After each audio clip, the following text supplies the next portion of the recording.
Hello tout le monde, j'espère que vous allez bien. Aujourd'hui on se retrouve pour une nouvelle vidéo. Une vidéo dans laquelle je vais vous faire le bilan de ma première année d'études sup. Cette année donc j'étais en L1 mathématiques à Talence, donc à l'université de Bordeaux. Et donc je me suis dit ça serait pas mal quand même que je fasse un petit bilan, un petit retour de toute cette aventure, les nouveautés, les différences, les trucs qui ont été bien, les trucs qui ont été moins bien, les trucs d'organisation, la vie étudiante, bref, on a pas mal de choses à dire. Alors dans un premier temps, on va aborder de manière générale les cours à la fac. En études sup, et c'était peut-être le cas de certains d'entre vous au lycée, l'année elle est divisée en 2 semestres. Un semestre donc c'est des matières, enfin à la fac on dit des UE, des unités d'enseignement. C'est un emploi du temps qui peut être flexible selon la semaine. Il y a certaines facs où chaque semaine est complètement différente, donc c'est pour ça qu'il faut toujours checker son emploi du temps. C'est différents groupes de TD, différents profs, et en fait le truc qui peut être un peu perturbant au début, c'est quand vous changez de semestre, par exemple quand vous passez du semestre 1 au semestre 2, on repart à zéro, on fait comme si c'était une nouvelle année, vous avez des nouvelles matières, des nouveaux profs, des nouveaux groupes, un nouvel emploi du temps, bref, c'est comme si on recommençait une année, mais en plein milieu de l'année. À la fac, ça je pense que j'apprends rien à personne, mais bon, je pense que c'est bien de le rappeler, les cours sont divisés en 3 grandes catégories. La première catégorie, ce sont les CM, les cours magistraux. Ce sont les fameux cours où vous êtes en amphi, où vous êtes nombreux, parce qu'en général, il y a toute votre promo, et il y a le prof qui, normalement, a le titre de maître de conférence, qui fait son cours, donc soit il vidéoprojette, soit il écrit au tableau, et vous, votre rôle, c'est de prendre des notes.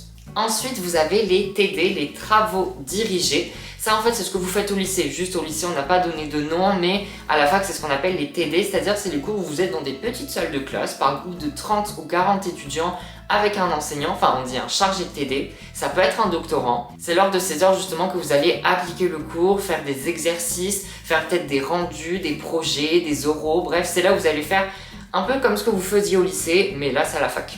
Enfin, et ça je pense que ça va parler à tout le monde, les TP, les travaux pratiques. Donc ça dépend des filières évidemment, il y a certaines filières vous en avez pas, ce qui est plutôt logique. Et ce sont les heures justement où vous êtes en salle de pratique justement, donc soit dans des labos si vous êtes en chimie, en biologie, bref, soit par exemple dans des salles informatiques si vous êtes en info. Alors il faut savoir au semestre 1, donc là je vais parler vraiment au titre de ma licence de maths à Bordeaux, mais je sais que ça peut être différent selon les facs. Il faut savoir qu'au semestre 1, donc j'avais une matière qui s'appelait mathématiques générales. Donc ça c'était une UE qui était obligatoire pour tous ceux qui avaient fait SPEMAT au lycée et qui venaient faire une licence scientifique, chimie, SVT, SV, ST, enfin c'était une UE obligatoire. Ensuite ça c'était une UE qui me permettait vraiment de dire qu'après je fais bien une licence de maths, c'était maths approfondie. Ensuite, et ça c'est... j'en ai marre de cette matière, c'était obligatoire, une UE d'informatique. Bon, faut savoir que c'était très facile pour moi, mais bon quand même, l'info me suit et ça m'a saoulé. Ensuite, on devait choisir une UE d'ouverture, comme son indique, pour s'ouvrir à d'autres filières. Si jamais à la fin du semestre on se rendait compte que la licence qu'on avait choisie ne nous plaisait pas, on pouvait se réorienter vers une autre mention de licence grâce à notre UE d'ouverture. Et moi j'avais pris introduction à la physique. Donc grosso modo en fait c'était de la physique niveau terminale parce que j'avais pas l'aspect en terminale. Et sachez que c'est la matière qui m'a causé le plus de problèmes, c'est la matière pour laquelle j'ai le plus travaillé alors que c'était mon UE d'ouverture, c'était même pas mon UE principal. Et après j'avais d'autres matières type anglais, donc l'anglais ça vous suit à la fac, hein, j'espère que vous avez aimé l'anglais. Et j'avais une autre matière qui s'appelait compétences numériques, méthodologie, communication, en gros c'est PIX. PIX c'est d'autres trucs de méthode. J'ai peut-être oublié d'autres jeux mais je vais pas non plus vous faire tout le listing. Au semestre 2, donc j'avais algèbre linéaire, j'avais analyse, j'avais algo des tableaux, donc ça c'était la continuité d'informatique. Ensuite j'ai pris introduction à la programmation C. Je sais pas pourquoi j'ai pris ça parce que comme j'ai dit je ne veux pas faire de licence d'info. Et j'avais d'autres matières type encore une fois l'anglais, introduction aux enjeux des transitions environnementales. Ça c'est une UE qui est obligatoire dans toute la France normalement. Maintenant on va passer à mon organisation. Qu'est-ce que serait ma chaîne si l'organisation n'existait pas? Je ne sais pas honnêtement, parce que vraiment dans chaque vidéo j'aborde toujours ce point. Mon organisation elle a été totalement différente de celle du lycée et je pense que la star de mon année, vraiment sans cette application, je sais pas où j'en serais aujourd'hui, c'est GoodNotes 6. J'en ai déjà parlé de cette application sur ma chaîne et je précise c'est pas du tout une sponsor ou je sais pas quoi. En fait au début de l'année, Alan si tu passes par là, tu vas comprendre ce que je vais dire parce qu'il faisait comme moi. On avait essayé d'utiliser l'application Notion qui pareil je crois que j'en ai déjà vite fait parler sur cette chaîne. Mais très vite cette appli elle a montré ses limites parce que déjà prendre des maths à l'ordi c'est plutôt compliqué, il faut utiliser ce qu'on appelle le latex, c'est une sorte de langage de programmation pour écrire des maths. Bon, aujourd'hui je me débrouille beaucoup mieux, mais avant c'était pas du tout ça. Et surtout le gros point noir de Notion, ça peut être compliqué à prendre en main, mais c'est surtout que vous n'avez pas bloc illimité. En gros, quand vous n'avez pas la version premium, vous pouvez pas écrire à l'infini. Ce qui est complètement stupide.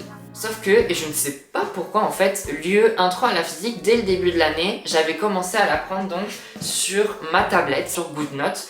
Et en fait, je me suis rendu compte, au moment où j'avais eu le message de Notion qui me disait attention, vous devez prendre la version premium, sinon vous pourrez plus écrire. Mais je me suis dit, mais pourquoi dès le début j'ai pas utilisé GoodNotes pour prendre tous mes cours? Et donc, au fur et à mesure, en fait, j'ai commencé à transitionner toutes mes matières sur GoodNotes, à créer des dossiers, à organiser tout simplement l'application. Je vais vous expliquer comment je l'ai organisée. Alors, il faut savoir quand j'ouvre mon application, on arrive sur ceci. Donc j'ai plein de dossiers. J'ai un dossier collège, lycée, université et TikTok, ça c'est un autre dossier. Donc évidemment, j'allais dans le dossier université. Ensuite, donc j'ai un dossier par année. Donc forcément, on est au mois d'août, donc j'ai commencé à faire mes dossiers pour la L2. Donc on va dans L1. Après, comme je vous ai dit, l'année elle est divisée en semestres. Donc évidemment, semestre 1, semestre 2. Donc on va, là pour l'exemple, j'allais dans le semestre 2. Et après, donc j'ai créé un dossier pour chaque UE. Bon, comme vous pouvez le constater, il manque quelques UE parce que il y a certaines UE que je prenais totalement à l'ordi. Type introduction aux enjeux des transitions environnementales. C'était une UE, on n'avait pas de cours. Enfin, en fait, c'était que des PowerPoint. Il y avait tous les cours dessus. Donc je faisais tout sur mon ordi. Donc c'était pratique. Et donc, qu'est-ce qu'on trouve dans chaque dossier de chaque UE? Je vais vous montrer un exemple avec algèbre linéaire. Donc, on va aller dans le dossier. Donc, évidemment, on a un dossier par chapitre. Et qu'est-ce qu'on trouve dans chaque chapitre? Je vais vous prendre un exemple. On a en général, voilà, ces trois blocs-notes, ces trois carnets. On a le premier carnet qui s'appelle donc CM, donc cours magistral, comme je vous ai expliqué tout à l'heure. En gros, dans ce fichier, enfin dans ce carnet, si on peut appeler ça comme ça, il y a en gros le cours tel que je le prends brutement en amphi. Donc ça, c'est vraiment ce que je fais en amphi. Donc comme vous pouvez le voir, en vrai ça va, c'est plutôt lisible. Il y a de la couleur, c'est organisé, j'écris proprement. Franchement, ça va. Mais je vous avoue que moi, j'aime pas trop apprendre sur un cours qui est écrit comme ça, à la main avec le pencil. Donc moi, ce que je fais, c'est que, et ça c'est un travail que je fais à la maison, donc ça me permet un peu de retravailler mon cours.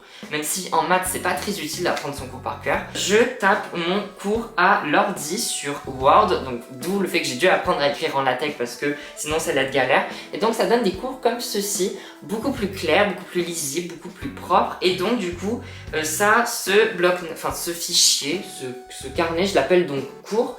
Et à côté, on a un cours qui s'appelle, un bloc-notes qui s'appelle TD. Et donc, comme son nom l'indique, c'est là où je fais tous mes exercices en TD. C'est le bloc-notes où on trouve tous mes exos. Alors, il faut savoir qu'il y a certaines UE où vous avez une feuille de TD par TD justement, ou par chapitre. Là, dans cette UE, par exemple, c'était un gros polycopier où il y avait tous les TD dedans. Donc j'ai mis le polycopier avant même d'accéder au chapitre, ça me paraissait logique de l'avoir en mode c'est un fichier général pour toute l'UE. Et donc pour me retrouver dans tous ces fichiers, parce que souvent quand je suis à la fac j'ai plein de trucs ouverts en même temps, parce que j'ouvre toutes mes UE, comme ça je vais plus vite. Au début donc je mets un code, en fait pour chaque UE j'ai défini un code, pas très compliqué à définir, vraiment ça peut faire peur dit comme ça, mais vraiment c'est super facile à retenir. Par exemple pour algèbre linéaire j'ai choisi ALI, le A de algèbre et l'I de linéaire, tout simplement. En général c'est un code en 3 ou 4 lettres. Par exemple, analyse, ANA, ANA, en majuscule, tout simple. Un autre exemple, introduction aux enjeux des transitions environnementales, IETE. Et j'ai fait ça pour chaque UE depuis le début de l'année. Et ça, c'est super pratique parce que du coup, je sais que quand j'ai tous mes trucs ouverts, au moins je vois direct quelle matière c'est directement. Donc au moins c'est cool. Je mets le code, je mets un tiret, je mets CH, le numéro du chapitre. Et après donc je précise que c'est, est-ce que c'est le TD, est-ce que c'est le cours, est-ce que c'est le CM. Et là au moins je me retrouve directement, c'est beaucoup plus simple et beaucoup plus clair. Alors le gros point positif c'est que mon sac a été extrêmement léger pendant toute l'année parce qu'en fait j'ai que ma tablette dedans et mon ordi, je précise aussi, je prends mon ordi à la fac, c'est pratique. Parce que du coup j'avais aucun cahier, aucun bloc-notes, aucun trieur, rien du tout, j'ai tout au même endroit et ça c'est top. Ensuite, un autre point positif propre à GoodNotes, Faut savoir que du coup tout est synchronisé en fait avec mon ordi, mon téléphone et ma tablette. En fait quand je fais quelque chose sur ma tablette, je le retrouve instantanément sur mon ordi, mon téléphone. Et à l'inverse, par exemple, quand je termine de taper un cours sur Word, de taper mon cours proprement, et que je glisse le PDF dans un dossier sur GoodNotes, et bien je le retrouve immédiatement sur ma tablette. Donc en TD, c'est super pratique. Faut savoir que cette application, ça fait un moment que je l'utilise. Je l'utilisais déjà à la fin de mes années collège. Pour vous dire, je l'avais acheté à la fin de mes années collège. Si j'avais su que c'était l'achat le plus rentable de toute ma vie étudiante, je n'y aurais jamais cru. Enfin, il y a quand même quelques inconvénients à cette méthode de tout prendre à l'iPad avec un stylet. Bon, évidemment, moi ça n'en est pas un, mais je sais que pour certaines personnes ça peut être dérangeant. C'est que tout est numérique. Tout se fait sur des écrans, donc forcément déjà pour les yeux c'est pas forcément bon. Et ensuite forcément vient se poser les problèmes de batterie. Faut savoir que quand j'ai cours par exemple de 8h à 12h non-stop avec GoodNotes qui est allumé de 8h à 12h, je passe de 100% à 30-40%, en sachant que des fois j'ai cours l'après-midi, donc ça peut être compliqué. D'où le fait que j'ai toujours une batterie externe sur moi. Ensuite, et ça pareil c'est pas un inconvénient pour moi, c'est que on écrit sur du verre. Forcément on écrit sur un écran, et ça je sais que pour certaines personnes ça peut être dérangeant parce qu'ils préfèrent écrire sur des cahiers, sur une feuille, et ça je comprends totalement. Après, il faut savoir que récemment, je pense que ça s'est vu quand je montrais l'écran, vraiment quand je dis récemment, c'est il y a quelques jours, j'ai rajouté un verre trempé Paperlike qui permet de transformer mon écran un peu en verre, et c'est tellement plus pratique. Ensuite, on va passer à la partie vie étudiante parce que il y a beaucoup de changements entre le lycée et la fac en ce qui concerne autour des cours. Là, je viens de parler vraiment des cours en eux-mêmes, c'est-à-dire que voilà, il y a quand même pas mal de changements. Mais ça me paraît important quand même de parler aussi de tout ce qui se passe autour. À la fac, donc, il y a quand même pas mal de nouveautés. Déjà, première nouveauté, c'est les BU, les bibliothèques universitaires.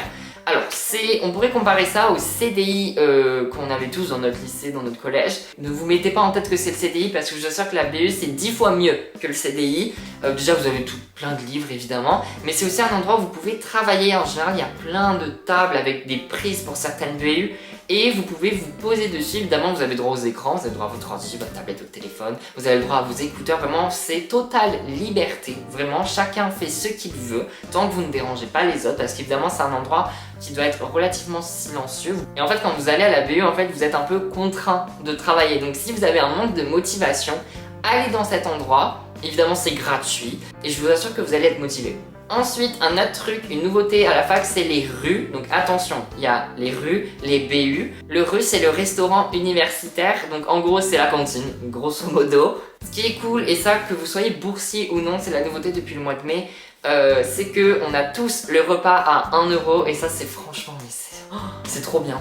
Personnellement, au début, j'avais pas de rue dans mon campus parce qu'il était en travaux. Donc souvent avec mon ami, on allait manger à droite, à gauche. On avait un Crous Market. Un Crous Market, en gros, c'est un endroit où vous avez des sandwichs, des chips, des donuts, des petits gâteaux. Mais c'est pas une cantine, c'est une petite cafette. Et en général aussi dans les Crous Market, vous avez soit des panini, soit des pizzas, soit des hamburgers.